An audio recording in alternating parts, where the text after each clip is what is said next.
Welcome back, crafty friends, to Neffy Crafts and Scraps, to another October daily process video. Today we are working on the cover and interactive pages. So keep watching. I am Neffy, your host and creator here at Neffy Crafts. If you haven't already, I'd love for you to subscribe and like and share this video so we can share the creativity.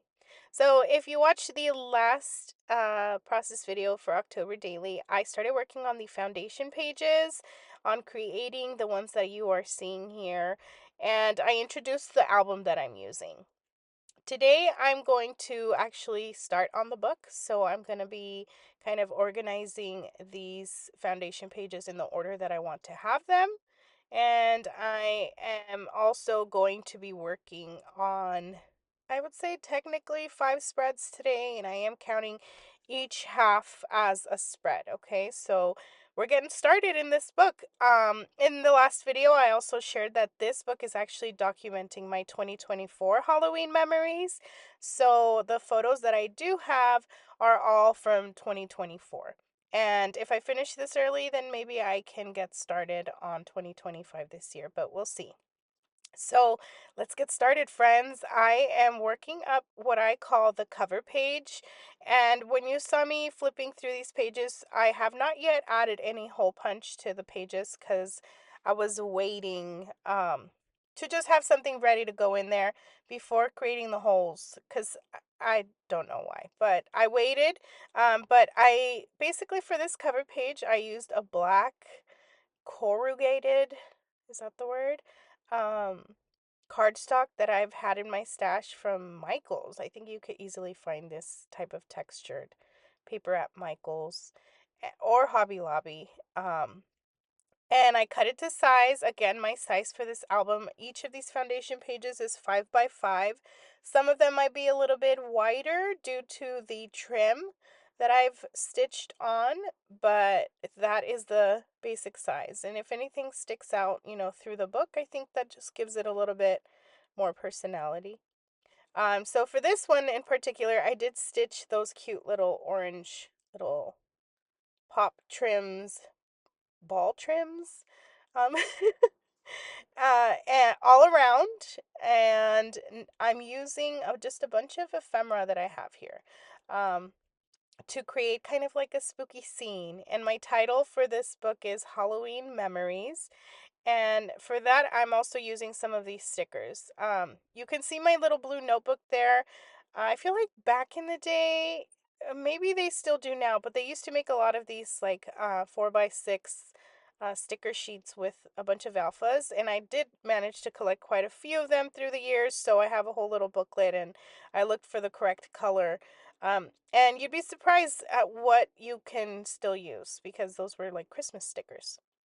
So that was my cover page. I'm now going on to the next section here, which would be spread number 2. This particular foundation page is actually like a sideways pocket. So I want to add something to the front that kind of introduces the book. So I figured, why not add the October calendar. This, which I printed on a 4x6 glossy photo paper. The actual October calendar I found on Canva. I just searched up October 2024, and a bunch of them came up, and I liked that this one came in black and orange when I went to print. So I printed it quite small. I put both of them in a 4x6 paper to print. So this is about a 3.5 by 2.5 size. And I'm thinking of possibly coming back in and adding something in there, even though it's way tiny, the little squares and stuff, but I'm like, we'll see. Now I'm brainstorming. I'm thinking, like, do I work in the pocket? What's going to go on the inside, or do I go on to the next spread? And I decided that I was going to work on those tags that I'm going to insert into that pocket. So I want there to be interactive, like a lot of interactivity in this book, right? Where you flip things up, you pull cards out, you pull tags out.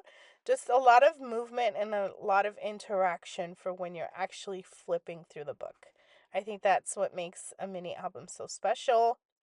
And so I went ahead and picked out 4 tags. They're all mixed. I I can tell that from here. Some of these are pebbles, and some of these are also um, what's the other brand? Simple Stories. So again, if you are curious to see exactly what I'm using, I have not exactly shared, but basically I'm just repeating from the last video. Is this is like an eclectic assortment of scrapbook supplies. I brought out everything, and I want to play with everything, and I think most of it does go with the theme of this book, and you'll watch it come along as I continue to share. But I selected 4 photos for these 4 tags. And there's that orange October. So there's, I think it just goes well with the other side as well that says October 31. And I think there's not much um, that you can really read from these tags yet, but I do plan at some point, and I think it's going to be at the very end of my book when I'm all finished, to create journaling. And then I'll be adding just a little bit more, I think, synopsis to the point of all these photos on these tags. And you'll see as the book comes along, like I'm not adding any journaling, but I am leaving space for journaling. And I think it just works better for me if I come in at the very end. And my plan is to type it, like type all my journaling, and then come back and like stick it on. Now I'm going based on the inspiration that I keep going back to, and it's Paige Evans' mini albums. Not one in particular, but I think she has a common theme of a lot of dimension, a lot of texture, a lot of small photos. And in her, like, in being inspired by her, I'm thinking, how does she journal? She'll write stuff, but she also types like very tiny, and then she goes in and she like glues her little strips of journaling. So that's kind of my idea. So I will come back to that um, at the end with these tags. But they're coming along. I do trim a little bit just to get them all sized up. You saw that for one of them, I added a little bit of extra orange trim, which is this one here, with the picture of the sun. That is not the moon. That is actually the sun that was behind a bunch of gray clouds. And I didn't edit it too much. Like, that was really what I got because I zoomed in on the sun behind those clouds, and I think it looks amazing. It does look like a moon, but it's also spooky. So I was like, heck yes, we are going to print this picture. um, and as I also want to share, as the year goes by, I am documenting my October this year, right? So I'm not working on 2025, but I am catching all the spooky stuff, all the spooky vibes, and that way, when I come back to it next year or whenever, when I'm ready to document this year's October, I already have pictures selected. And that's really what I've been doing for the last couple of years that I haven't been documenting as much, is I'm still gathering the documentation, if that makes sense. I'm still trying my best to take nice photos and in theme with the season, so that if I want to go back and create mini books like this, then I can, because I'm using up the photos, and I'm taking time to think of that, right, ahead of time. So just a tip for you guys um, who are kind of new to documenting and want to figure out, like, how do I gather the right photos for this type of book so I have enough photos. And it's, you just take your time, right? You take your time through the month, and you take as many pictures. And the good thing about October Daily is, like, it's free for you, right? So you can create whatever. You can do something every day. You don't have to share Halloween stuff. For this particular book, I ended up actually selecting only the October themed photos that I wanted to document. Even though these are a bunch of selfies, like, that was me in October last year, right? Which is very different than me this year, because this year I have short hair and it, it's orange. Um, so different levels of documenting, friends, is what I want to encourage. Just like, keep in mind the photos you want to take for a later time that you might want to document. So let me know, how you guys plan your books ahead of time, even though you might not have a start date. I'd love to know how you guys work that out. So for this spread, again, we're working on the back of the pocket page, and I have 3 photos to work with. So these are 3 selfies that I took. I could have printed them slightly smaller, but I didn't think of that ahead of time.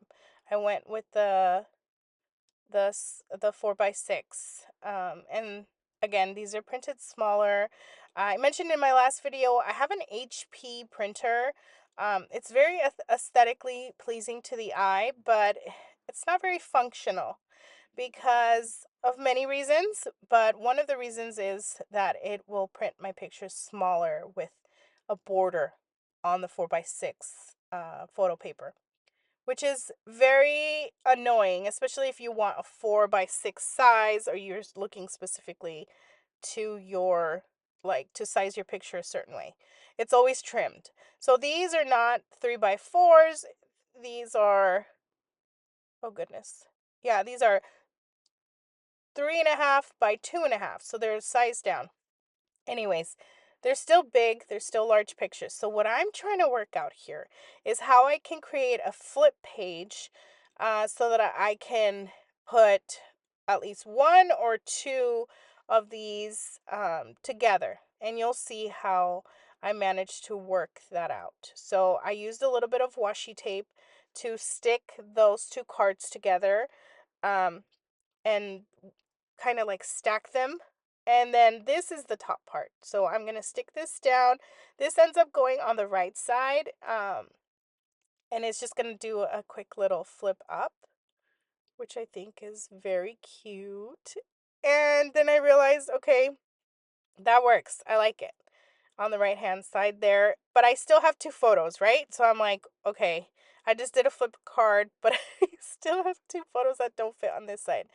So I decided to just figure out another type of flip card on the left side as well. But of course, we need to focus on a few stickers here. So that's what I ended up adding, a few stickers. And I said, okay, let's think of this side. So I grabbed the remaining strip from when I cut the backing on the photo. And what I actually really like this that I ended up making because I ended up creating kind of like a little folio, if that makes sense. And I added a little extra interest on there with an orange paper clip. When I was looking through those bags, I was looking to see if there was anything in those little mix Teresa Collins bags I had, but I had to go into my stash and find an orange paper clip. It still works. I really like it. And then I'm now kind of, now I have my photos all in place because one of them is on the right side on the flip there, and then on this left side I have both of them, and one of them is just hanging on with the paper clip, which I thought was a good idea. I did cover that side because I didn't want to just have so many faces, right? But if you want, you can take off the paper clip, you can get a little interaction in there, and you can see and find that there's yet another selfie. So that's kind of my idea there with that one. I added a sticker at the front, and then I'm going to show you now how I have created the hole punches on my foundation pages. So I'm using my crocodile because this thing cuts through everything and thick layers as well.